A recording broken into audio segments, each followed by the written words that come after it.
Un moment dans ta présence suffit pour changer la vie. 10 minutes dans ta présence suffit pour changer les vies. 1 heure dans ta présence suffit, car tu sais restaurer. Emmanuel.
Le thème que nous allons continuer, comme je disais le mardi, nous allons continuer, ce sera la suite de ce que nous avons vu le mardi. Et le chrétien et la libéralité. Amen. Le chrétien et la libéralité. Oui. Le chrétien, la liberté fait partie d'un moment de sa vie. Lorsque j'accepte Jésus-Christ comme Seigneur et Sauveur, la liberté, d'un moment, doit apparaître. Même si je ne suis pas encore enseigné, mais ça doit déjà vivre. Je dois sentir la liberté en moi. Amen. Maintenant, on enseigne pour mieux savoir comment l'utiliser et être conscient que moi, en tant que chrétien, je dois pratiquer la libéralité. Amen. Donc, le texte de base, il a changé. Ce n'est plus le même de la dernière fois. Galates 5, verset 13, qui nous dit « Frères, vous avez été appelés à la liberté seulement. Ne faites pas de cette liberté un prétexte de vivre selon la chair, mais rendez-vous par la charité serviteurs les uns des autres. » Amen. Ici, j'aimerais nous faire comprendre ce que la parole nous dit. Tu es libre, hein? On est tous libres. On n'est pas sur... on n'est pas... Non, mais on est libre. Mais le Seigneur dit seulement que dans ta liberté, attention. Amen. Dans ta liberté, fais attention. Ne dis pas parce que je suis libre, parce qu'on m'a dit, voilà, je suis maintenant permis de faire ce que je veux, comme je veux. Amen. De la même manière aussi, que ça soit ici, que ça soit au travail. Tu es au travail, ce n'est pas parce que le chef rit avec toi tous les jours et que maintenant ça te donne le droit de venir maintenant parler n'importe comment, sans recul. Amen. De la même manière aussi, les enfants, si papa et maman se mettent à rire avec vous, se mettent parfois à jouer avec vous, ça ne veut pas dire maintenant que vous êtes déjà au même niveau. Il faut savoir que c'est toujours papa qui est là, c'est toujours maman qui est là. Donc j'ai un peu de recul. Amen. Je n'exagère pas de la possibilité qu'on me donne pour maintenant chercher à dominer. Non. Or, vous allez voir certaines personnes, dès que tu commences un peu à rire, il te prend maintenant comme son ami, son petit frère même déjà. Vous voyez un peu. Et c'est mal comprendre les choses de Dieu. Voilà pourquoi je dis, qu'est-ce qu'on veut dire?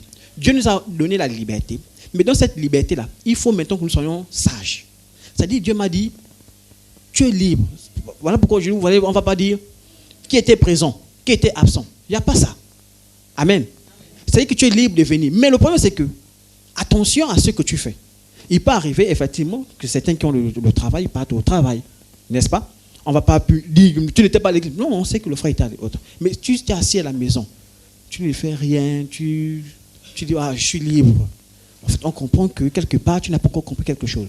Pourquoi? Parce que ce que nous donnons là, souvent vous allez voir, il y a des enseignements qui ne vont pas revenir. Hein. C'est des choses qu'on fait parfois une fois dans l'année, ça ne va pas toujours revenir. Or, lorsque je manque ça, en fait, j'ai manqué quelque chose. Parce que ce qu'on donne, c'est pour être équilibré dans l'ensemble. Pour dire que moi, en tant qu'enfant de Dieu, il faut que je sois équilibré.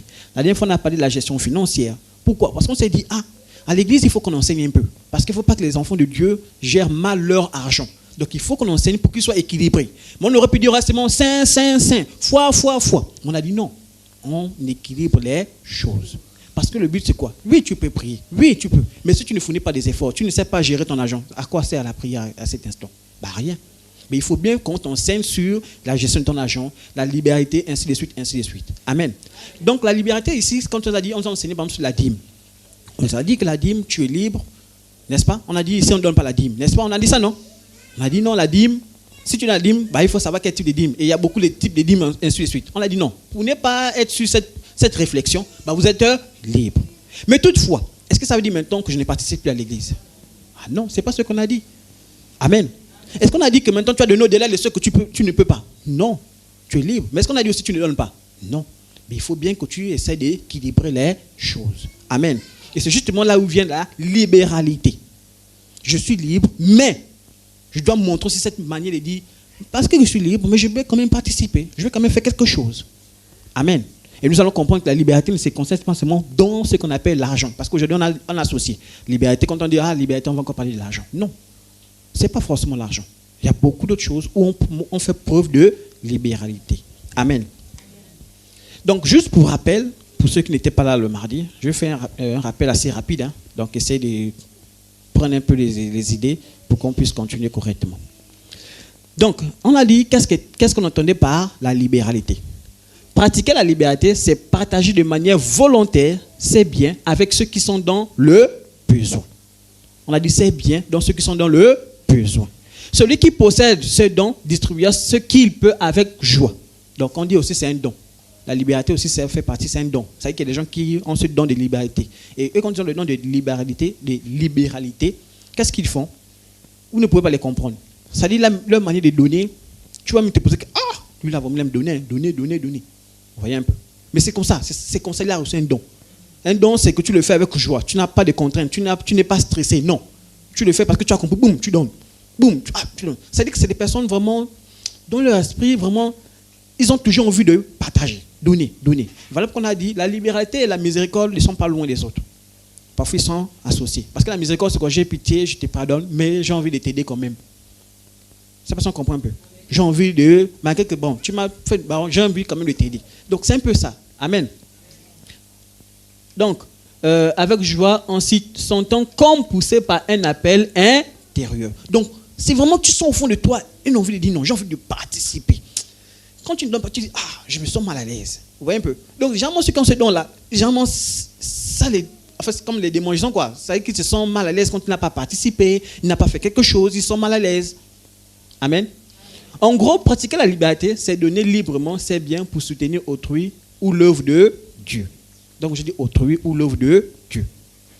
Ça veut dire quoi? On ne s'arrête pas seulement à la liberté, ça ne s'arrête pas seulement à l'église. Non. La liberté, ça s'adresse aussi dans la maison. Même avec tes enfants, tu peux faire preuve de libéralité. Avec ton frère en Christ, tu peux faire preuve de libéralité. Amen. Je ne suis pas obligé, mais je t'aide. Amen. C'est ça, en fait, la libéralité.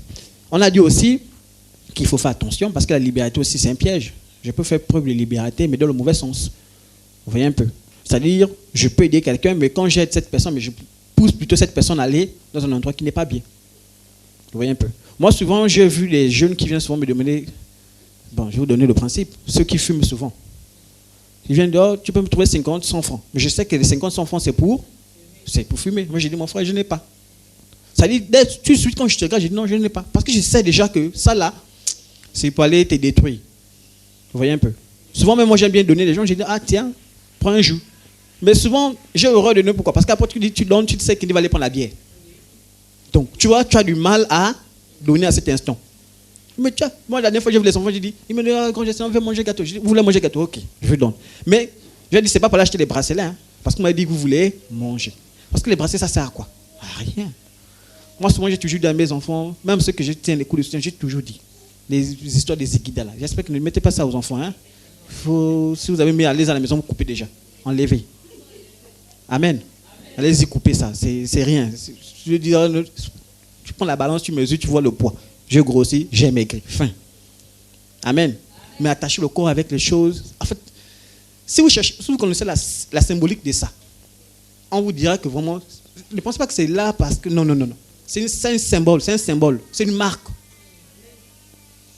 C'est parce qu'on comprend un peu. Les mêmes manières, les trucs de chevière, les machins, c'est une marque. Voilà pourquoi je vous conseille, frères sans Christ. N'allez pas tomber là-dedans. Si vous voyez quelqu'un dedans, dites frère, enlève. Il y a même un jour, j'ai vu ça un jour à la télévision, il disait qu'en fait, c'est une marque. Ça dit que c'est des gens qui ont été initiés et pour les reconnaître, ils mettaient ça. Donc on te reconnaît à partir de ça. Mais tu viens, tu prends l'enfant, tu as vu quelqu'un là-bas, tu as dit, oh c'est beau, hein. Donc parce que c'est beau, tu vas maintenant coller, tu connais l'histoire de ça. Non. C'est comme ça qu'on nous a enseigné pour dire attention à tout ce qu'on fait. Même à la maison, les parents peuvent venir faire des choses. Quand tu ne connais pas la signification, tu ne connais pas l'origine, dis. Voilà pourquoi vous avez vu souvent, même on disait, la dernière fois on a parlé de ça, des petits mots comme ça, des interdits des maisons. Oh, la femme ne doit pas grimper sur l'arbre. Oh, la femme ne doit pas faire ceci. Voilà. Mais il faut poser la question, pourquoi tu dis ça? Amen. Voilà. Donc c'est une sagesse que le Seigneur nous donne. Pratiquer la liberté, on a dit dans 1 Timothée 6, à partir du verset 17 au verset 19, nous dit, recommande aux riches du présent siècle de ne pas être orgueilleux. Donc on dit, ceux qui ont beaucoup l'argent là, Dieu dit, il ne faut pas être orgueilleux parce que tu as assez. Amen. Et de ne pas mettre leur espérance dans les richesses incertaines, mais de la mettre en Dieu, qui nous donne avec abondance toutes choses pour que nous en jouissions. Recommandez-leur de faire du bien, d'être riches en bonne œuvre, d'avoir de la libéralité, de la générosité. Donc le Seigneur dit, en fait c'est une manière de nous encourager, nous en tant qu'Église. Amen. Tu es encouragé à pratiquer quoi? La libéralité. Lorsque tu en as, Dieu t'encourage à pratiquer la libéralité. Et il dit en bonne œuvre, c'est-à-dire que de ce que tu as, fais des bonnes œuvres. Participe, dis, j'ai créé, c'est pas une orphelinat pour les gens. Amen. J'ai fait un don pour les veuves, les orphelins, j'achète les cahiers pour ces enfants-là. Ça y est, je fais des bonnes œuvres avec cet argent que Dieu m'a donné. Amen. Donc, c'est dans ce sens-là que le Seigneur nous dit de pratiquer la libéralité. Voilà pourquoi on ne s'arrête pas seulement à l'église. Ça, c'est pratique un peu partout. Tu peux voir un frère qui n'a pas d'argent pour prendre le taxi. Tu donnes. Amen. On a aussi dit comprendre la liberté. La liberté, donc Colossiens 3, verset 23-24 nous dit, tout ce que vous faites, faites-le de bon cœur. C'est-à-dire, dans la manière de pratiquer la liberté, le Seigneur dit, il faut être disposé. Il faut que son cœur soit totalement libre au Seigneur. Je ne pratique pas la liberté avec un cœur, non. Si je sens que je n'ai pas envie de donner, je ne donne pas. Fin. Amen. Mais si je dois donner, il faut que je donne d'un bon cœur. Il ne faut pas que je donne et dire oui, et puis quoi? Non, ou bien tu menaces la personne que tu donnes. Non, ce n'est pas comme ça. Tu donnes et puis tu avances. Amen. Comme pour le Seigneur et non pour des hommes, sachant que vous recevez du Seigneur l'héritage pour récompense. Servez le Seigneur, servez Christ le Seigneur. Amen. Et aussi, on a parlé justement de cette dame, cette veuve qui est venue mettre de l'argent par rapport aux riches. On a pris l'exemple en disant que, en comparant les salaires, je disais, chacun a un salaire. Je ne sais pas, je ne pense pas qu'on a tous le même salaire. On est d'accord, non? On n'a pas tous les mêmes salaires. Ça, on ne va pas se voler la face. Il y a ceux-là qui ont peut-être 1 million par mois. Il y a ceux-là qui ont 200 000 par mois. Ceux-là qui ont 500 000. Il y a ceux-là qui n'ont même rien. Ceux-là qui attendent de quelqu'un. Il y a des enfants aujourd'hui qui n'ont rien. Amen. Maintenant, par rapport à ce que je reçois, il ne faut pas que je sois hypocrite ou bien égoïste. Tu imagines quelqu'un qui touche, je vais exagérer, 10 millions par mois. Il te donne 1000 francs. Bon, comme le service c'est Dieu, quoi. Il vient donner 1000 francs. Même si on fait une petite comparaison, on dit, frère, 10 millions. Et c'est seulement 1000 francs que tu trouves à déposer. C'est pas quand même un peu aussi injuste. Ça peut se voir un peu. Mais celui qui a 10 000, quand il donne 1000 francs là, il te dit la vérité. Il a serré le cœur. Parce qu'aujourd'hui, même avec tout ce qui coûte déjà cher là, c'est difficile. Pour manger, c'est difficile. Mais quelqu'un n'a que 10 000, il te dit, il enlève 1000 francs. Mais là, je vous dis, les ceux de la liberté là, ils sont capables de donner même 8 000, ils gardent 2 000. Parce que c'est un don. On ne comprend pas. C'est comme ça chez eux. Amen. Donc vraiment, c'est quelque chose où le Seigneur nous interpelle. Et c'est là où on a pris l'exemple de cette veuve-là et les riches. Il dit, les riches là, ils ont donné de leur superflu. Ils ont donné de leur superflu. C'est-à-dire que ça là, c'est insignifiant pour eux, quoi. Mais elle là, quand elle a donné son nécessaire. C'est-à-dire que ça là, quand elle donne là, vraiment elle avait besoin de ça pour manger peut-être pendant 2 jours. Mais elle a donné quand même. L'autre là, il a donné son superflu. Ça c'est juste les miettes qui restent chez moi là, je dépose. Vous voyez un peu. Donc, c'est pour dire que nous, en tant qu'enfants de Dieu, il faut qu'on fasse attention à ce niveau-là. Lorsque je fais preuve de liberté, ou bien quand je fais les offrandes, mais il faut que je sois quand même un peu cohérent. Amen. Un peu cohérent. C'est-à-dire que je dis, Dieu m'a béni, Dieu m'a permis que j'ai tout ce que j'ai aujourd'hui. Mais je dois être quand même un peu honnête. Dis, Seigneur, tiens ta part. Amen. Voilà pourquoi vous avez un peu mis le principe de la dîme. C'est-à-dire un dixième de ce que tu as. Amen. C'est pour dire un peu, en fait, c'est pour dire qu'on est libéré de ça. Mais il faut quand même qu'on soit conscient, un peu cohérent envers le Seigneur. Donc c'est un encouragement. Ce n'est pas une pression, non. C'est c'est un encouragement à dire, mais si je peux faire un peu plus, je fais plus. Amen. Amen. Ok. Donc c'était un peu ce qu'on parlait. Et aussi on a dit, pour ceux qui ont mal compris, on a parlé d'Ananias et Saphira, qui eux, en fait, ont mal compris lorsqu'on leur a dit de donner. C'est bon? C'est-à-dire, Dieu n'impose pas quelqu'un à donner tout. Non. Si tu vois quelqu'un qui te dit, je veux que tu donnes tout, c'est que cette personne est méchante. Il faut même fouiller cette personne. C'est bon? Parce que le Seigneur dit de donner de manière que tu as convenu. C'est bon? Et on a parlé d'Ananias et Saphira, qui eux, peut-être ils avaient besoin de cet argent pour faire quelque chose. C'est bon? Ils sont allés vendre le terrain, ils ont fait la moitié, ils ont dit la moitié on va aller donner aux apôtres, l'autre moitié on va garder. Mais au lieu d'aller dire, nous on a gardé notre argent là parce qu'on a des projets qu'on aimerait bien faire et on nous a donné cette partie-là. Ils sont venus, ils ont dit, notre terrain, on a vendu à cet argent. On a dit, mais comment vous montez? Il leur a dit, vous montez pourquoi? Et quand vous montez, vous pensez que c'est un homme que vous montez? Non, c'est au Saint-Esprit que vous êtes en train de monter. Tu es libre. Mais quand tu montes, tu t'entends avec le Seigneur. Amen. Donc il faut faire très attention. Lorsque je fais preuve de libéralité, il ne faut pas que je me mette dans une forme de mensonge. Voilà pourquoi je prenais l'exemple de dire, si tu as plus, tu comprends que tu as peut-être tes projets à faire, c'est logique. C'est bon? Mais quand tu donnes, tu dis non Seigneur, excuse-moi. Voilà pourquoi ce n'est pas un homme qu'on donne. Tu dis Seigneur, excuse-moi, j'ai un projet que j'aimerais bien faire. S'il te plaît, pour cette fois-là, je te donne d'abord ça. Je veux d'abord faire vite mon projet là après. Ce n'est pas mauvais. Amen. Maintenant, le jour que tu as fini, dis Seigneur, merci, tu m'as béni parce que tu as permis que je termine mon projet. Maintenant, je pense un peu plus à toi. Amen. Donc, eux, ils n'étaient pas obligés de monter et c'est ce qu'il leur a dit. Attends, pourquoi tu as monté? C'est votre argent.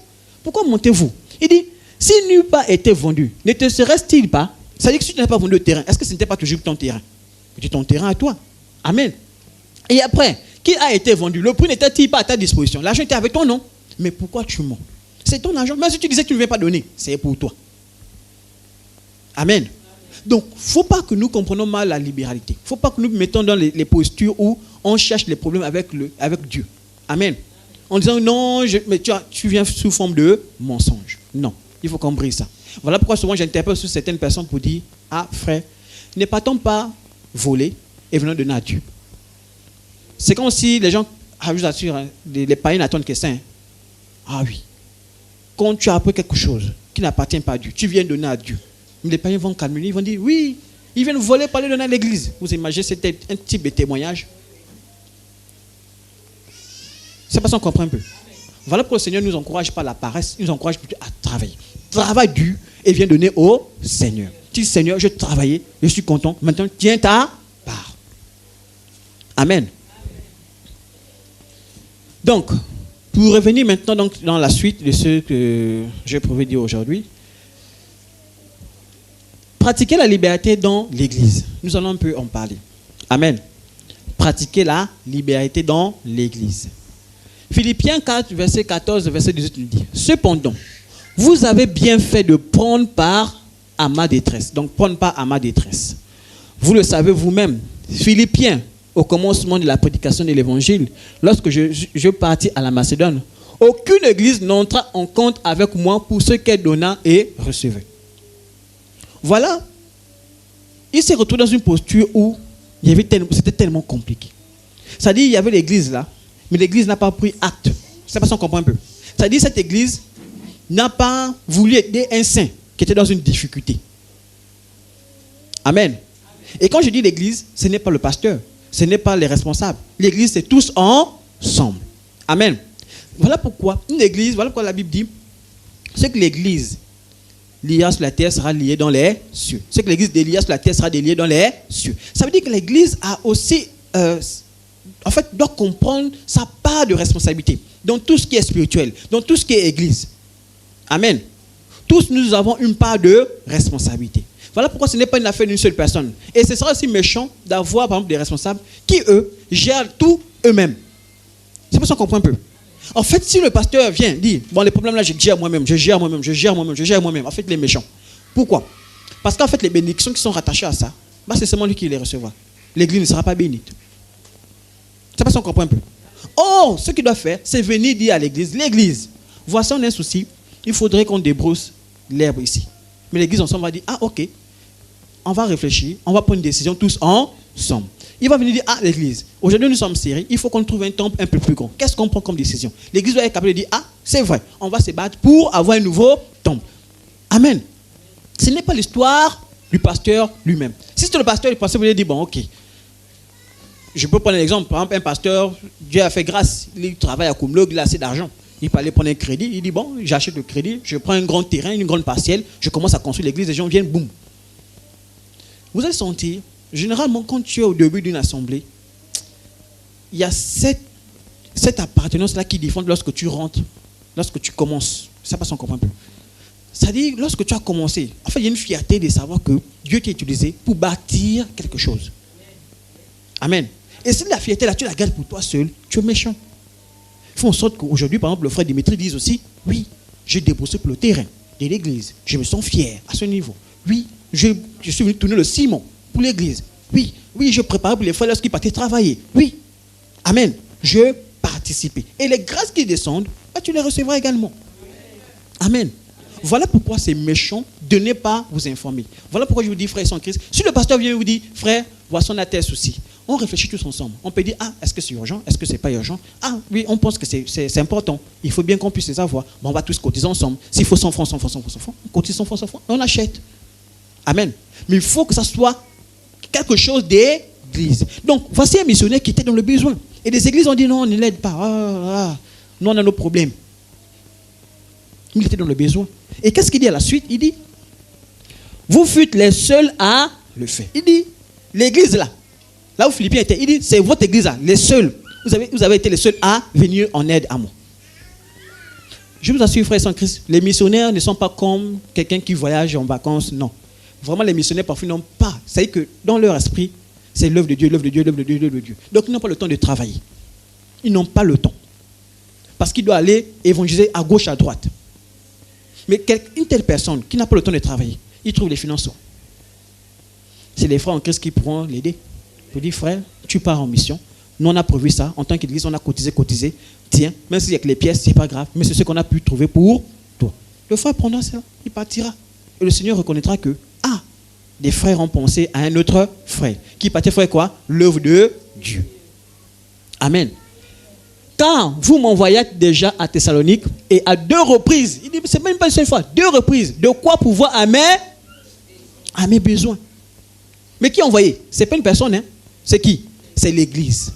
C'est l'église qui a envoyé. Donc l'église aussi doit faire preuve de liberté vis-à-vis des choses de Dieu. Donc les hommes de Dieu, par exemple, on arrive, un homme de Dieu qui arrive nous rendre visite, on va dire, bon, nous en tant qu'église, on va te remettre quelque chose pour ton retour. On peut avoir un séminaire, on invite un homme de Dieu, on dit, on aimerait bien que tu viennes nous partager la parole de Dieu. Mais en tant qu'église, on peut dire, bon, on va participer. C'est pas si on comprend un peu. Amen. Ce n'est pas que je recherche les dons. Il dit bien, ce n'est pas que je recherche les dons, mais je recherche le fruit qui abonde pour votre compte. J'ai tout reçu et je suis dans l'abondance. J'ai été comblé de bien en recevant par Épaphrodite ce qui vient de vous comme un parfum de bonne odeur. Un sacrifice que Dieu accepte et qui lui est agréable. Vous imaginez que ce que vous avez donné, pour lui c'est comme un parfum de bonne odeur. C'est lui tellement il est content. Une fois quand tu vois un frère qui l'aide, vraiment il est dans les... Non. Voilà pourquoi nous en tant qu'église, nous devons être une église aussi qui participe de manière individuelle, mais également ensemble. Amen.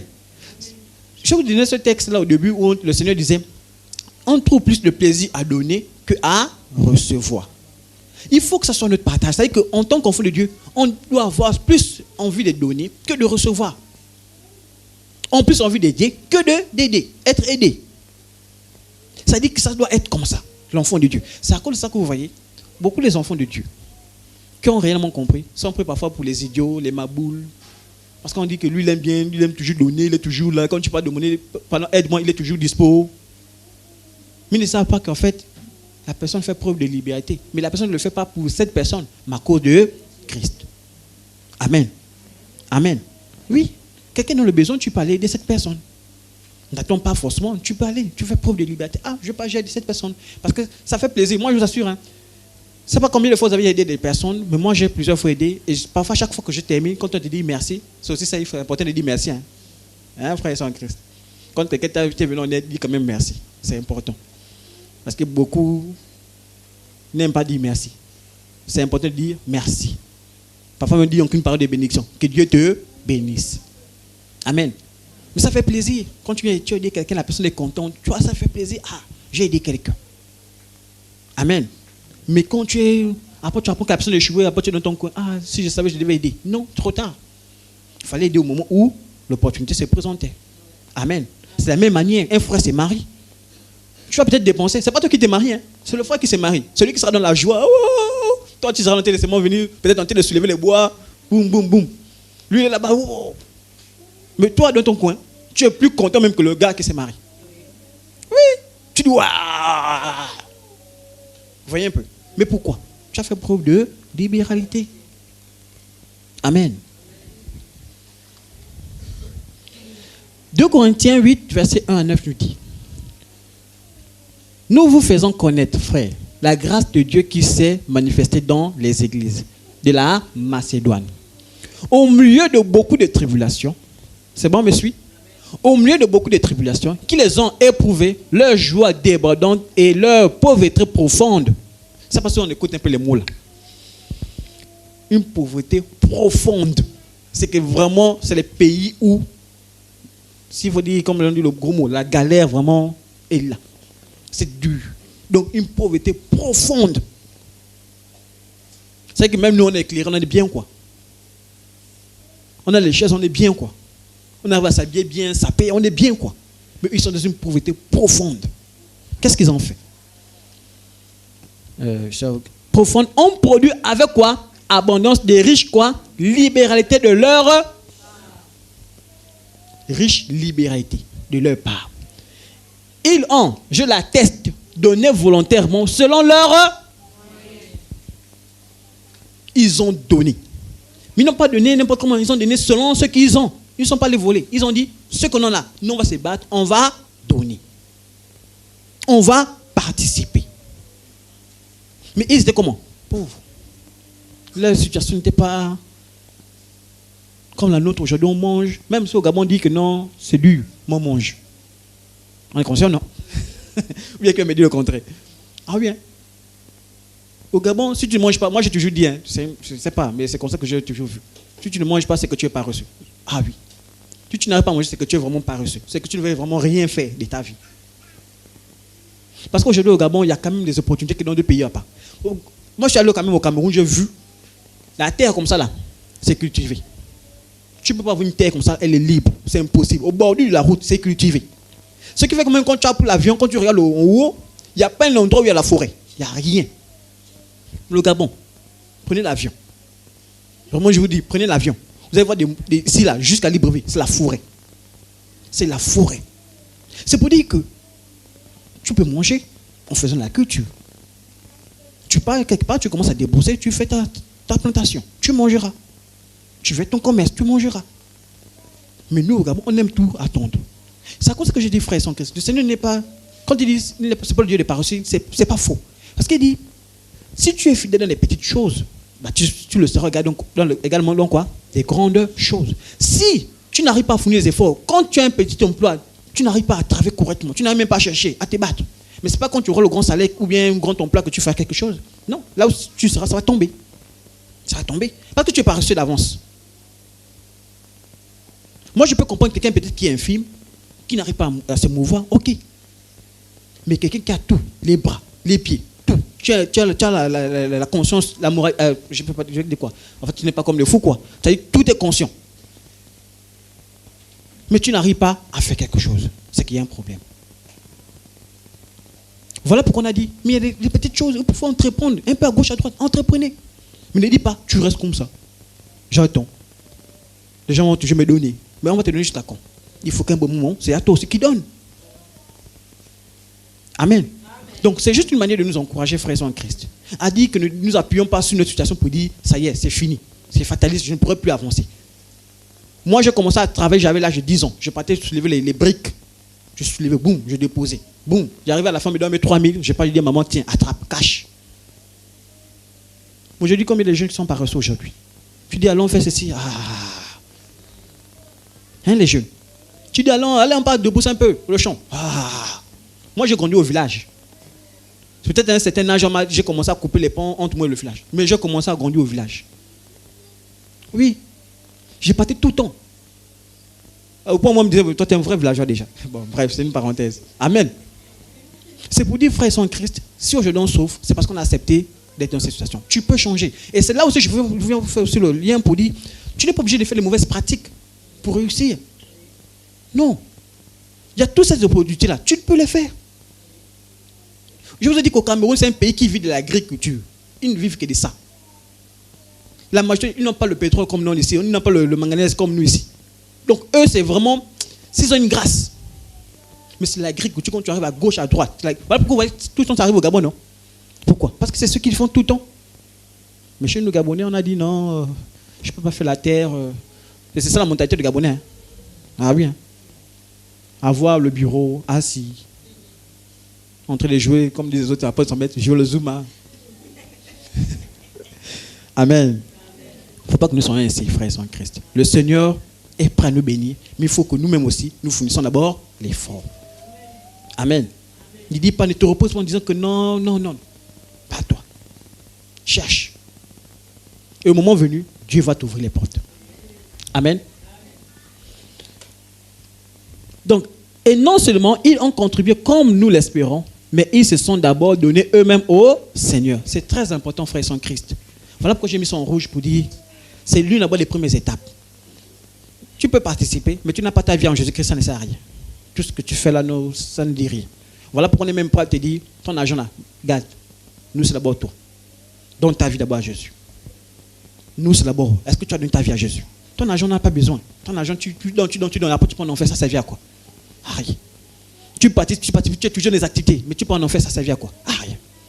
Première chose, donne d'abord ta vie à Jésus. Accroche-toi d'abord à Jésus. Une fois que ça c'est fait, le reste, ça va venir. Voilà pourquoi on a dit, ce n'est pas les œuvres qui vont te sauver.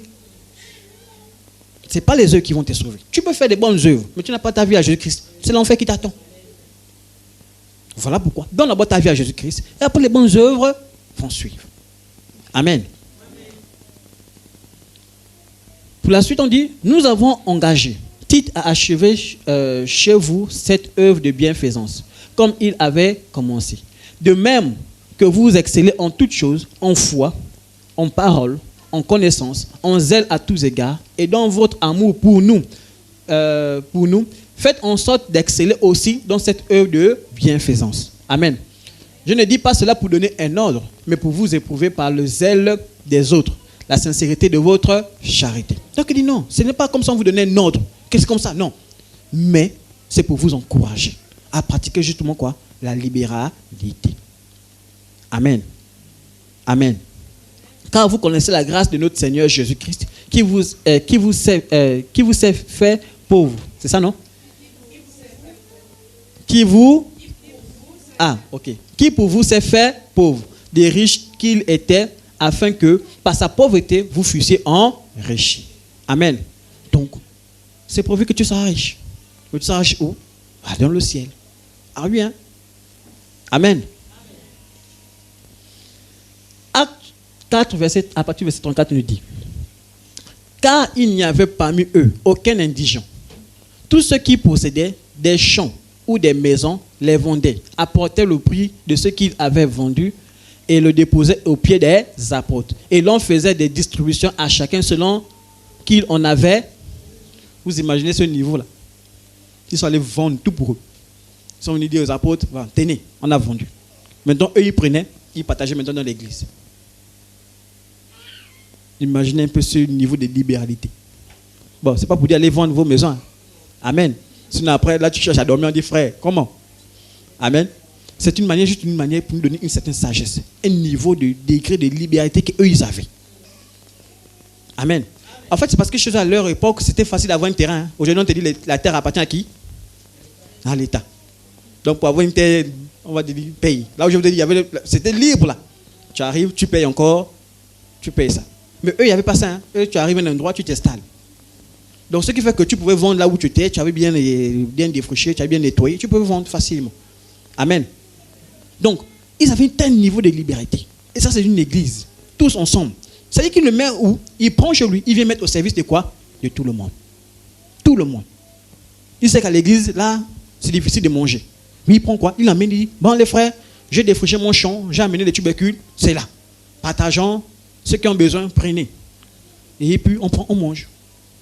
C'est là où vous voyez un peu le principe aussi de venir parfois donner les offrandes en nature, tout ça. C'est aussi ce principe-là en fait. Quand tu amènes, tu déposes ton offrande en nature, mais qu'est-ce qu'on fera? On ira dans l'église qui sont ceux qui en ont besoin. Ah tiens, il y en a là. Vous voyez un peu. Quelqu'un qui peut-être n'a jamais mangé le tubercule, bah, ça aura l'occasion pour lui de goûter le tubercule. Amen. Donc c'est dans ce principe-là. Et donc c'est quoi? C'est une forme de libéralité. C'est nous encourager à pratiquer cela. Amen.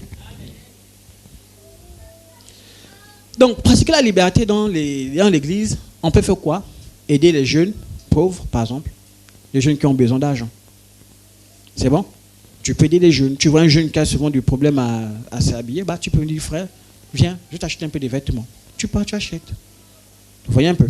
Vous voyez une famille qui est dans le besoin, vous pouvez venir un jour, ah, on est 5 des rives, bah, tenez. Amen. Mais pas dans le but d'humilier, hein. C'est dans le but où on a compris. Amen. Vous avez compris quand on a parlé des conséquences, quand on a mal compris la liberté, quand tu veux te faire voir ou bien tu veux faire certaines choses, bah, la bénédiction que Dieu avait prévue pour toi là, bah, tu l'as raté. Hein. Amen. Les projets de l'église. L'église aussi a beaucoup de projets. Amen. Les projets, par exemple, l'achat des chaises, les micros, les brassées d'air. On a dit on va entrer dans notre projet, c'est celui du climatiseur. Donc, tout ça là. Amen. Mais tout ça, c'est les projets qu'on vient présenter à l'église. Voilà que je dis que si on cache les projets de l'église, on est méchant. On doit venir vous exposer les projets pour dire, frère, voici le projet qu'on va faire. Je crois qu'on n'a pas encore fait cela, hein, présenter le plan de l'église. Bon, certainement au début de l'année, on présentera le plan de l'église. Amen. Le terrain, déjà, il est déjà acquis, on a des broussailles, on a des arbres, tout. Maintenant, on va vous présenter le plan, comment on va commencer la construction, les choses, comment ça. Mais pourquoi? On ne vous présente pas. On vous présente simplement pour que vous voyez quelle sera votre future église. Amen. Et puis, parmi vous, peut-être il y a un architecte qui est là, qui va dire, non, commençons par là. Pourquoi pas? Mais si on garde tout pour nous-mêmes, l'architecte là-bas, est-ce qu'on va pouvoir utiliser son talent que Dieu a donné? Non. Amen. Donc, aux frères, aux sœurs qui sont dans le besoin, comme je disais, quelqu'un est dans le mariage, pour pas le mariage, ben on est là, on aide. Ce n'est pas forcément financièrement. Je peux dire, est-ce que je peux venir t'accompagner? Il y a d'autres qui sont proposés, femmes de neuf, garçons de compagnie, des trucs comme ça, parce que quoi? On veut aider le frère ou la sœur. Amen. Voilà. Donc, il y a plusieurs situations. Voilà pourquoi aussi j'encourage. C'est pas qu'on pourra tout régler à l'église. Ça, on est d'accord avec ça. Amen. Mais si il y a un souci, il y a un besoin, bah, vous pouvez présenter aussi à l'église. Amen. Un souci de santé, tu vas peut-être voyager sur Libreville pour être, je ne sais pas, quelque chose, bah, tu peux demander à l'église. Et l'église pourra faire ce qu'elle pourra faire. Maintenant, à la fin, si tu sens qu'il y a que 10 000 qui sont sortis, tu dis, l'église, hein? Non, c'est ce qu'on a pu donner. Voilà qu'on a dit selon ce qu'on a. Amen. Voilà. Donc, comment faire preuve de libéralité? Je reviens encore sur ça. Selon les revenus. Amen. Deutéronome 16, verset 17 nous dit, chacun donnera ce qu'il pourra selon les bénédictions que l'Éternel, ton Dieu, lui aura accordées. Je ne fais pas au-delà de ce que je n'ai pas. Selon ce que Dieu m'a donné, je vais participer. Amen. Donc, on est encouragé. Ça ne dit pas que, moi, ma vie là, je n'ai rien, je ne peux rien donner. Donc, non. C'est pas ce que tu n'as rien compris. Donc, quand on a dit de ce verset-là, selon ce que tu as, ça veut dire que si c'est 25, c'est 25. Si je n'ai pas, je peux aider quelqu'un à peut-être aller désherber. Je vais aider la personne à désherber. Parce que je n'ai pas mis de l'argent, mais je me suis disposé pour aider. Amen. Donc, on est encouragé. Comment? Gratuitement. Pourquoi je dis gratuitement? Je peux aider, comme je dis, la liberté, ce n'est pas forcément de l'argent. Pour faire de la liberté, en allant, par exemple, aider, si maman Clarisse, par exemple, fait le champ, bon, elle n'a pas les garçons disponibles, on peut dire, bon, on va se disposer pour aller débourser chez maman Clarisse. Mais quand on va dire, maman Clarisse, bon, la partie là, ça fait 10 000, là aussi, 50 000, donc ça fait combien? 100 000. Mon fils. Comment? Bon, si c'est comme ça, remettez tout. Amen. Donc c'est simplement pour nous encourager. Mais je fais quoi? Preuve de liberté, mais en ne faisant pas payer les autres ce que je fais, preuve de libéralité. Amen.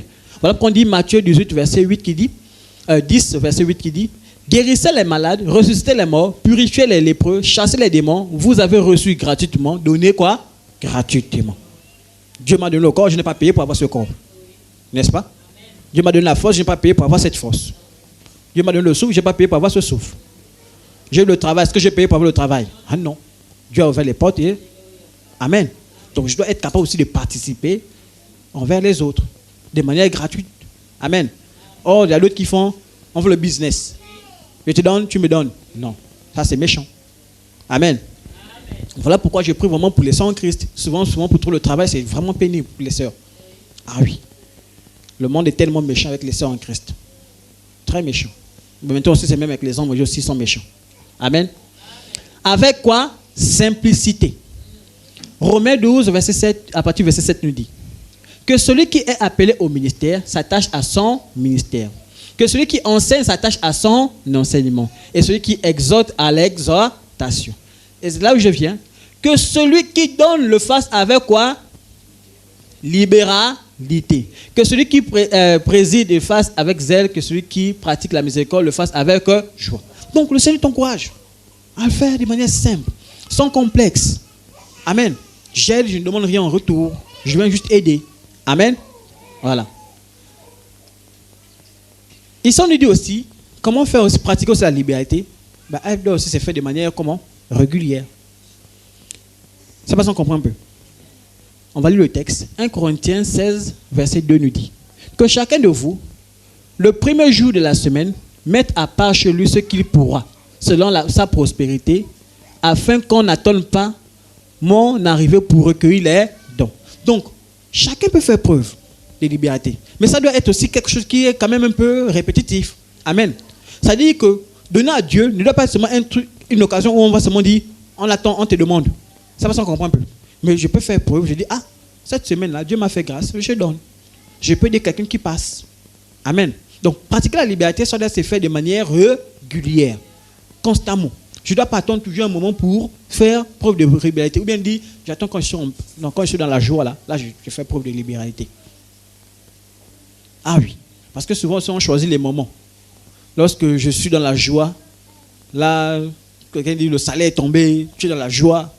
Là, maintenant, tu fais preuve. Mais quand tu n'as pas, tu dis non. Non. Le Seigneur nous encourage à faire preuve de liberté à tout moment. Amen. Et de manière répétée. Ça veut dire qu'il ne faut pas qu'on attende seulement... je vais dire, bon, j'attends 2 ans, je vais faire preuve de liberté. Non, c'est méchant. Lorsque tu sens, voilà qu'on a dit, c'est quelque chose que tu sens à l'intérieur de toi. Tu sens que Dieu te dit, ah, il faut que tu participes. Parce que peut-être le moment où il faut participer. Amen. Parfois, vous allez voir aussi, ça dépend aussi des circonstances.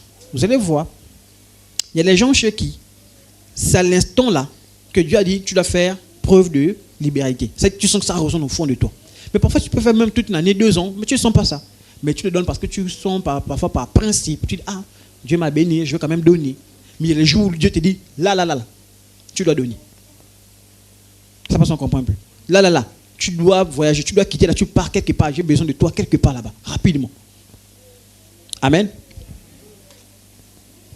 Avec joie, comme on a dit. 2 Corinthiens 9, verset 7 nous dit que chacun donne comme il a résolu dans son cœur, sans tristesse ni contrainte, car Dieu aime celui qui donne avec eux. Donc, quand tu dis que tu viens donner quelque chose, ou même tu veux aider quelqu'un, il faut que ça soit avec joie. On ne t'a pas forcé, on ne t'a pas... Non. Tu sens que tu es libre. Amen. Maintenant, un autre point. Pour nous, en tant qu'enfants de Dieu. J'ai mis le dessin. Je ne sais pas si les gens connaissent ce dessin. Hein? Je pense quand même que c'est un dessin assez populaire.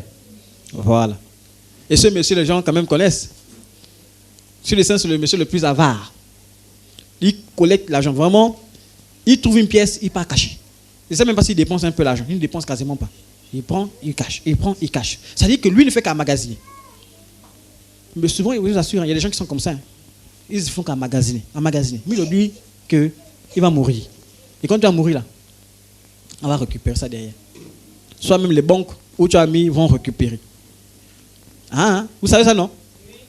Proverbe 21, verset 13 nous dit: celui qui ferme son oreille au cri du pauvre criera lui-même et n'aura point de réponse. Comme tu n'aimes pas aider là, tu es toujours dans ton coin, c'est pour toi-même. Tu vois un peu, non? Quand quelqu'un te dit, ah, est-ce que tu peux m'aider? Tu ne veux même pas preuve de générosité. C'est pas que tu ne peux pas. Tu peux, mais tu ne le fais pas. C'est pas ça qu'on comprend un peu. Même le Seigneur dit, Le jour qu'il aura besoin, là, il sera seul. Ça y est, lui-même, il sera seul. Il sera en train de pleurer seul. Même chez les païens, c'est ça. Hein? Vous allez voir que chez les païens, quand tu es quelqu'un qui est méchant, le jour que tu auras besoin, là, on ne te regarde plus. On ne te regarde plus. Maintenant, ce n'est pas aussi pour dire qu'on est sous une forme de contrainte. Il faut équilibrer les choses. Amen. Ce n'est pas pour dire qu'on est sous une forme de contrainte. Si je ne donne pas, on va me haïr. Non, ce n'est pas ce que je te dis. Tu n'as pas à cet instant, tu n'as pas. Tu ne peux pas aider, tu ne peux pas aider. Amen. Proverbe 28, verset 27 nous dit, celui qui donne aux pauvres n'éprouve pas la disette. Mais celui qui ferme les yeux est chargé de malédiction. Tu vois, les gens ont besoin. Ton frère a besoin de manger quelque chose. Mais tout le temps, tu fermes. Tu ne veux pas donner. Le Seigneur dit aussi, ok. Ça, vous comprenez le principe qu'on dit, celui qui ne pardonne pas là. Hein? Quand tu es méchant, tu ne veux pas pardonner. Mais il faut savoir que le Seigneur ne va pas te pardonner. Hein, puisque tu refuses de pardonner. Il ne va pas te pardonner. Voilà pourquoi on nous encourage tout le temps à pardonner. Quelqu'un t'a frustré, pardonne. Aussi, on nous encourage aussi à participer, à aider quelqu'un. De la même manière que tu aides là, mais le Seigneur aussi va t'aider. Amen. Voilà pourquoi je ne sais pas. Moi, j'ai tellement expérimenté ça. La grâce de Dieu. C'est-à-dire que Dieu te vient en aide ou bien t'ouvre les portes. Parce que tu es quelqu'un qui aime bien aider, qui aime bien donner. Mais Dieu t'ouvre. Quand Dieu voit la bonté chez toi, Dieu ne peut pas fermer. Il va te bénir. Il va te donner. Amen. Et peut-être que c'est là un peu la difficulté chez certains. De croire que si je donne... Je vous ai déjà fait ça, l'expérience là. À l'église, à l'Alliance chrétienne, j'avais pris 5 000 qu'on m'avait donné. Hein. C'était le dernier 5 000. Vous savez, je ne travaillais pas. Le dernier 5 000 qui me restait. J'arrive à l'église. Offrande. En fait, je n'avais pas notre billet à côté aussi. Je ne vais pas vous mentir. Hein. S'il y avait un autre, je vais prendre l'autre billet. Amen. C'était le seul billet que j'avais dans la poche. Amen. Mais j'arrive, je sens qu'il faut que je donne. Je sens qu'il faut que je donne. Je dis, oh Seigneur, le dernier billet. Je peux sortir là, j'achète de quoi manger. Mais je vais donner. Bon, j'ai dit, ok. J'ai sorti, j'ai donné. Bon, j'ai donné sans contrainte, hein, comme on l'a dit. Sans pleurer, je suis sorti. Dès que je sors, à peine je suis sorti de l'église, quelqu'un me dit, ça va, ça fait longtemps. Bon, tiens, 5 000, tu vas prendre. Je dis, oh, Seigneur, merci. Il dit, merci. Tout de suite, j'ai fait le lien. Tout de suite, j'ai fait le lien. Personne ne m'a expliqué ça. Tout de suite, j'ai fait le lien. Et là, j'ai compris qu'en fait, Dieu bénira toujours ceux-là qui sont libéraux avec lui. Toujours. Il ne va jamais abandonner. Et là, je voulais aussi interpeller notre frère et son Christ. La foi. Vous savez, lorsque tu as foi en Dieu, ce n'est pas pour rien que Jésus a dit, si ta foi est comme un grain de sénévé, tu diras cette montagne, déplace-toi. La foi ne s'applique pas seulement lorsqu'on est malade, non. Mais c'est aussi ça. Je crois que quand je donne là, je crois que Dieu en a besoin. Et Dieu me récompensera. Amen. C'est la foi. Mais aujourd'hui, beaucoup font, mais ils n'ont pas la foi. Ils ont mis la foi d'un côté. Non. Ne faites rien sans la foi. Quand je donne, je crois que Dieu voudrait que j'aide cette personne. Dieu voudrait que je participe. Et je sais qu'il ne va pas me laisser tomber. Il va me bénir. Voilà pourquoi il a dit, celui qui donne aux pauvres ne prouve pas la disette. La disette, c'est-à-dire que la pauvreté. Il ne connaît pas la pauvreté. Parce que Dieu fera en sorte qu'il sera toujours béni. Rappelez-vous, j'ai oublié l'apôtre, la dame avec la farine et l'huile qui s'est multipliée à chaque fois là. Elle a fait preuve de libéralité. C'est-à-dire que le monsieur vient dire, j'ai faim, il faut que je mange. Mais elle a dit, mais si je donne ça là, il faut mourir de faim. C'était ce qui lui restait. Elle a dit, ok. Elle allait préparer, elle allait prendre l'huile, tout. Le monsieur a mangé. Pendant que quand tu regardes l'huile là-bas, l'huile se renouvelle. Tout se renouvelle. Tu dis, pourquoi? Pourtant, elle a même dit, bon, ok, je vais te donner, et puis après, on va mourir. Mais c'est ce qu'elle a dit, on va manger, et puis après, on meurt. Mais Dieu a fait grâce. Au point, elle a revendu, vendu. Elle a retrouvé de l'argent à la fin. Amen. Pourquoi? La foi. Amen. Ne faites rien sans la foi. Je crois que quand je donne, parce que Dieu pense que je dois donner à cet instant-là. Amen. Ah oui, vous pouvez être éprouvé à tout moment. Tu marches là, tu croises un enfant, même au sortir de là, un enfant qui arrive, qui dit, maman, j'ai faim. Tu fais comment? On éprouve ta foi. Mais je vous assure, ça là, au quotidien, parfois il y a des arnaqueurs qui passent par là. Voilà que j'ai dit que les chrétiens souvent sont pris pour les maboules. Quelqu'un va venir, il a besoin de l'argent pour aller boire le vin. Il va te dire, s'il te plaît, tu peux me trouver 2000, j'ai envie d'aller à Franceville, j'ai mes soucis. N'est-ce pas? Mais quand tu donnes, tu tournes seulement, ouh, là-bas on te déboule le vin. Tu regardes. C'est à cause de ça qu'aujourd'hui même, on a du mal même à faire preuve de bonté, preuve de liberté. Parce que tu te dis que tu donnes une personne, il vient même devant toi, le vin, tu sens qu'il est bourré. Il dit, s'il te plaît, tu dis, mon Dieu, tu regardes la personne, tu dis, Seigneur, aide. Vous voyez un peu. Et c'est là la méchanceté de l'homme. La méchanceté de l'homme. On veut t'aider. C'est-à-dire qu'on vient en aide. Et souvent parmi eux, là, ça peut arriver. Moi, ça m'est déjà arrivé. Ah, je vous dis la vérité. Il m'a réussi au marché. Je n'ai plus rien dans les poches. Plus rien. Je réfléchis, je cherche quelqu'un que je connais. Non, c'est pour vous dire que ça peut arriver à tout le monde. Oui. En fait, je me suis rendu compte, je me suis mis à dépenser. Je n'ai pas calculé. J'ai dépensé ça. Après, quand je fouille les poches, je dis, attends, même pas 100 francs. Comment? Mais je fais comment pour rentrer? Coincé. Obligé de rester dans le machin, de regarder quelqu'un que tu connais. Il n'y a pas un... Vous voyez un peu. Mais si avant moi, un arnaqueur est passé, quand je vais lui demander, il va dire, ah. C'est pour dire que c'est quelque chose qui peut arriver à tout le monde. Ça peut arriver. C'est-à-dire que ce n'est pas que tu es pauvre, mais à cet instant-là, tu te retrouves sans rien. Mais tu fais comment? Tu peux venir voir quelqu'un de bonne foi. Là, il y a même encore la grâce parce que je suis dans Mwanda où je connais des gens. Mais tu imagines une ville où tu ne connais personne. Tu fais comment? Tu es obligé de venir un grand garçon, s'il te plaît. Pardon. Amen. C'est pour vous dire que ça peut arriver à tout le monde. Amen. Voilà. Donc j'aimerais qu'on soit conscient. Donc ne soyons pas comme ces personnes-là qui en ont, mais qui ne veulent pas participer, qui ne veulent pas aider quelqu'un. Amen. Voilà. Et aussi, c'est aussi un principe aussi, il faut comprendre. Lorsque, je ne sais pas, comme je prenais l'exemple de quelqu'un qui est anarqué, n'est-ce pas? On est conscient qu'il y a des arnaqueurs, n'est-ce pas? Mais est-ce que c'est pourtant qu'on va arrêter d'être bon, de faire preuve de bonté? Non, on ne va pas s'arrêter. Vous voyez un peu, non? On ne va pas s'arrêter. C'est comme disait quelqu'un, il y a tous les accidents de voiture, non? Pourtant, quand on va partir, on va prendre le taxi, non? Est-ce que c'est pourtant qu'on arrête, on dit, bon, on marche maintenant? Non, on prend toujours toujours. D'autres achètent les voitures, non?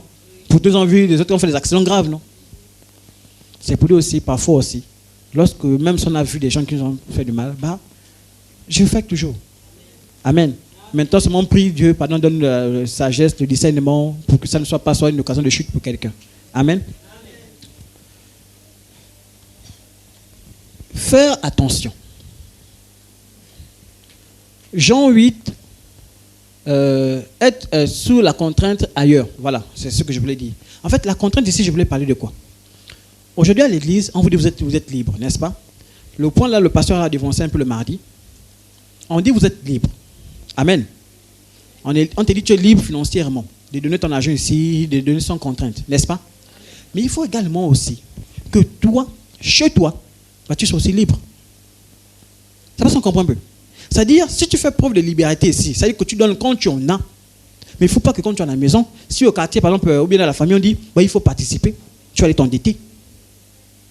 Ça va, on comprend un peu. Aujourd'hui, vous allez voir, on demande de participer dans beaucoup de choses dans nos familles. Hein? On demande.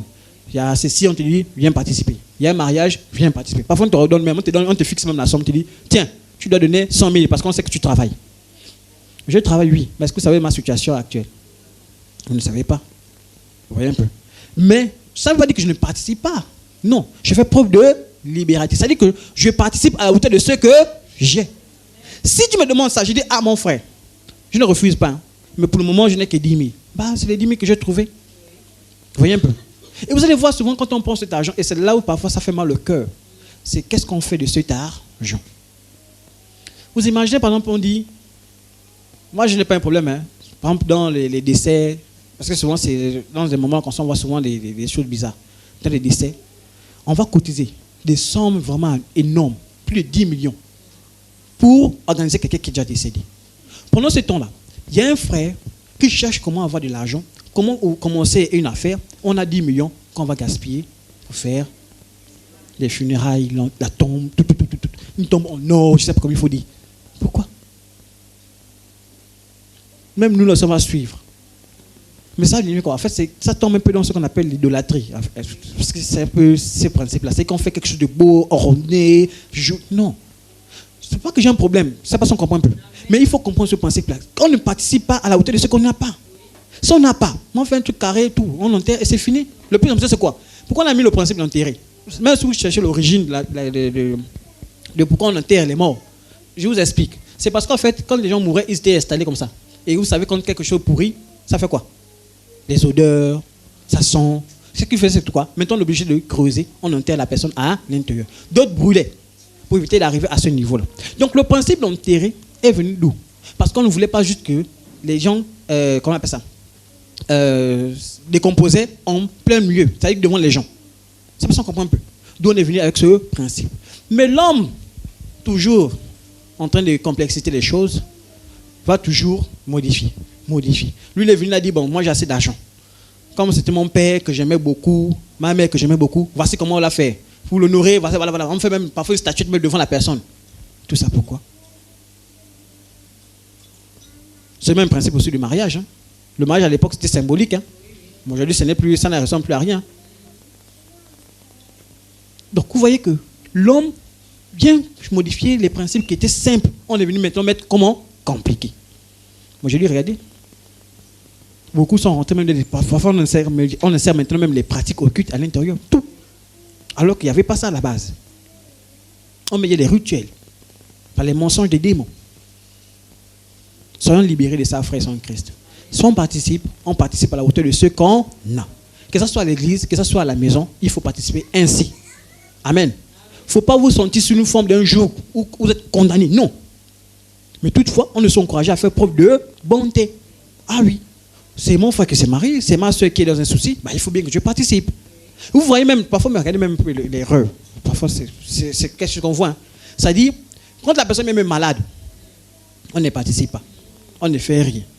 Une fois que la personne est décédée, c'est là maintenant tu vois les millions qui sortent, les gens qui... Pourquoi? La personne est finie. C'est fini. Regardez celui qui a prié pour... J'oublie encore son nom. Je ne sais pas si c'est David. Pour son fils qui était tombé malade. C'est David, non? Son fils était tombé malade. Il s'est mis en jeûne. Il a jeûné pour que son fils soit restauré. Dès que le fils est mort, il s'est levé, il a laissé la ville, il est venu là pour l'entuer, il a mangé. Il a dit, il est mort, non? Moi, j'ai prié pour qu'il reste en vie. Maintenant qu'il est mort, ça c'est encore à quoi que je pleure? Ça ne sert plus à rien. Il s'est levé, il a prié, il a mangé. Mais imaginez, c'est un peu de faire ça. On va vous dire, c'est peut-être toi qui as même tué. On dit, c'est toi qui as tué. Tu ne pleures même pas. Comment ça? 0 larmes. Non. Hein? On va dire, c'est pas un sorcier. Je vous assure. Hein? Mais pourquoi? Les gens sont tombés dans tout ce qui est faux. Tout ce qui est faux. Or, le principe, c'est qu'on se bat pour que la personne reste en vie. Une fois qu'on a passé l'étape, c'est fini. Pourquoi encore se lamenter? Pourquoi? Ça ne sert à rien de se lamenter. La preuve, tous on va suivre. Tu pleures, oui, c'est pas mauvais, c'est logique, hein? C'est un sentiment normal. Quelqu'un que j'appréciais bien, j'aimais, qui est parti, ça fait mal au cœur. Mais il va arriver un moment donné, il faut te dire, bon, hein? On se relève, on avance. Vous imaginez comme ça. Il y a des familles qui sont parties comme ça. Hein? Comme ça. Moi, j'ai vu, je crois même c'est à Monda. Quelqu'un qui est arrivé, la personne est décédée. Dès que la personne a appris que la personne est décédée, boum, elle aussi, boum, tombée. L'autre aussi a appris que l'autre est décédée, boum, boum, tombée. 3 morts enchaînés. Mais pourquoi? Parce que les gens n'ont pas compris qu'en total, on va partir. Amen. Donc, au travail, je fais preuve de liberté. Jean 8, verset 36 nous dit, si donc le Fils vous a franchi, vous serez réellement libre. Si Jésus-Christ vous a franchi, partout où on partira, on saura que toi, tu es libre. Il ne faut pas qu'on dise qu'à l'église, tu es libre, et dehors là-bas, tu n'es pas libre. Tu es sur la contrainte, tu es sur les pressions. On te dit non, mais après tu comprends, AVC. Qui t'a mis la pression? Ce n'est pas l'église, mais c'est plutôt à la maison qui t'a mis la pression. Mais parce que tu as voulu toi-même rentrer dans ces contraintes. Amen. Donc, dans la gestion financière, dans mes finances, je suis libre. Au niveau des familles, je suis libre. Amen. Donc, c'est ce principe qu'on doit partager en tant qu'enfant de Dieu. Amen. Et je vais terminer avec ce point. Les récompenses. Amen. Vous savez, tous ceux qui font preuve de liberté, ne pensez pas que Dieu ne voit pas. Dieu voit et il prend note. Amen. Il voit et il prend note. 2 Corinthiens à partir du verset 9, chapitre 9, verset 6, nous dit, sachez-le, celui qui sème peu, moissonnera peu. C'est bon? Et celui qui sème abondamment, moissonnera comment? Abondamment. C'est un principe. Tu travailles, tu recevras les récoltes de ce que tu as fait. Tu ne travailles pas, ben, ne t'attends à rien. C'est bon? Que chacun donne comme il a résolu en sans tristesse ni contrainte. Car Dieu aime celui qui donne avec joie. C'est le texte qu'on a vu avant. C'est bon? À partir du verset 8, on nous dit, et Dieu peut vous combler de toutes sortes de grâces, afin que, possédant toujours en toutes choses de quoi satisfaire à tous vos besoins, vous avez encore en abondance pour toute une bonne œuvre. Ça dit que le Seigneur dit, tu participes, mais il fera encore en sorte que tu ne manques de rien. Non seulement la bénédiction sur terre, il y a aussi la bénédiction céleste. Voilà que vous avez vu les gens qui ont chanté la faveur d'en haut, la faveur d'en bas. C'est pour dire qu'en fait, que quand tu es enfant de Dieu, tu as une grâce sur la terre, Dieu va te bénir sur la terre, mais il va aussi te bénir où? Au ciel. Amen. Donc ne te dis pas que tout ce que tu poseras comme acte, c'est en vain. Non. Et là, je voudrais vous encourager pour vous dire, souvent là où on gaspille pour avoir nos bénédictions, c'est parce qu'on réfléchit là où on donne l'argent. Ou bien à quoi ça sert. Ça parce qu'on comprend un peu. C'est-à-dire que moi j'avais ce principe, quand je donne à Dieu. Je ne donne pas à un homme. Maintenant l'homme qui prendra, qui va s'en occuper, s'il fait de n'importe quoi avec ça, c'est ça le problème. Moi je ne connais plus ça. C'est entre lui et Dieu. Moi je donne pour l'avancement de l'œuvre de Dieu. Amen. Parce que c'est Dieu qui me donne envie de donner. Je ne sais pas si on est d'accord. Ce n'est pas un homme qui me pousse. Parce que si c'est un homme, tu ne donneras plus jamais un jour. Parce que la personne un jour t'a frustré, tu diras, bah, il m'énerve déjà. Le jour il m'a repris, parce que j'avais seulement fait ça, il m'a repris, donc j'ai fini, je ne donne plus. Pourquoi? Parce que toi tu t'es limité à qui? À un homme. Voilà pourquoi on dit, on ne vient pas à l'église pour un homme. On ne fait pas sa vie chrétienne pour un homme. On fait sa vie chrétienne pour Jésus-Christ. Amen. C'est à cause de Jésus-Christ que je suis devenu chrétien. Ce n'est pas à cause d'un homme. Oui, un homme a été l'outil que Dieu a utilisé pour me parler de Dieu, pour me convaincre de sortir du péché. Mais ce n'est pas l'homme qui devient celui qui va me sauver. Non. Et je ne marche pas en fonction de l'homme. C'est à cause que vous avez vu les gens, ils sont ici à Monda, on est là, on frère. Dès qu'il sort de Monda, il est parti, il n'est plus chrétien. Puisque là-bas, il ne voit plus l'homme en question. Il ne voit plus. Mais alors, comme il dit, ah, l'homme là peut être partout à tout moment. Il peut me voir. Donc, restons sages. Dès qu'il sort, boum, il part, je ne sais pas, à Kulamotu, quelque part. Là-bas, maintenant, ils ne me connaissent pas. On ne sait même pas que je suis chrétien. Donc, je peux vivre ma vie comme je veux. De temps en temps, je peux boire un peu de la bière. Après, je me calme. De temps en temps, je peux aller siffler les yeux de demoiselles. Après, je viens. De temps en temps, je peux mettre un peu de sexy. Après, je viens. Non. Ça dit que tu as mal compris la parole de Dieu. Amen. La bonté. Je suis chrétien à l'église. Je suis chrétien dehors. Je suis chrétien quand je suis seul. Je suis chrétien quand je suis hors du Gabon. Je suis toujours chrétien. Il y a plein d'endroits où je dois être chrétien. Que je dis, bon là je suis chrétien, là je ne suis pas chrétien. Non. C'est à cause de ça même hier, avec ma femme, on regardait même vidéo, bon, les chrétiens. On a vu dans le clip qu'elle lui a tourné. Dans le temple, elle était bien habillée. Bien. Mais donc elle fait le clip hors du temple. Mais vous voyez les décolletés déjà, les sexy, on dit, ah, ça porte à confusion. Tu n'es pas chrétien seulement à l'église. Tu es chrétien et à l'église et dehors. Amen. Donc je ne fais pas preuve de liberté. Seulement quand je suis à l'église, quand je suis hors de l'église, je ne fais pas preuve de liberté. Ça n'a pas de sens. À l'église, je ne suis pas avec les contraintes, mais quand je suis dehors, je suis avec les contraintes. Pourquoi? On a dit que tu as été affranchi. Tu es libre maintenant. Et c'est là où on voit aussi Christ en toi. Parce que lorsque tu sors, on doit refléter en toi quoi? Christ. C'est à cause ça qu'on a dit chrétien. Chrétien, chrétien. Chrétien vient de qui? De Christ. Donc quand on te regarde dehors, par ton comportement, par ton attitude, les gens doivent voir qui? Christ.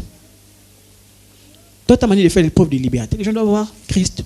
Je ne suis pas obligé, mais je le fais parce que je veux aider quelqu'un. Amen. Amen. Donc c'est par là que je vais m'arrêter. J'aimerais juste finir avec cette pensée. C'est une manière de nous encourager. Et ça, tous, nous devons nous encourager. Amen. Le Seigneur a besoin de nous. Il n'a pas besoin seulement d'une seule personne. Il a besoin de tout le monde. Et le Seigneur n'est pas comme le font les sorciers et les féticheurs. Non. Lui, il a un principe. La bénédiction vient des hommes. C'est-à-dire pour faire bâtir son œuvre à lui. Ce n'est pas, il ne va pas faire apparaître l'argent comme ça, bloum. c'est avec nous que ça va se faire. Amen. Mais si nous ne faisons pas preuve de libéralité, à quel moment allons-nous servir le Seigneur? Et c'est comme ça que vous allez voir certains recevoir des bénédictions et pas d'autres. Or, ce n'est pas ce qu'il faut, c'est ce qui doit arriver normalement. La bénédiction doit venir sur tout un chacun. Amen. Si Dieu m'a béni, Dieu doit te bénir. Amen. Mais il ne faut pas que l'on soit l'inverse simplement. Dieu peut te bénir au-delà de ce que tu ne sais pas. Ah oui. Amen. Il y a des familles qui ont été bénies pour ça parce que de la liberté de ces personnes. Ah oui. C'est-à-dire, tu as été tellement libéral pour le Seigneur. Dieu n'a pas oublié ta famille. Il a dit, toi, à cause de toi, ta famille là, sera sauvée. À cause de toi, les membres de ta famille là, qui faisaient le désordre là, je vais faire en sorte qu'ils se convertissent. Amen. Parce que tu as fait preuve de libéralité. Amen. Et c'est ce que le Seigneur, il aime. Il aime quand tu prends soin des autres.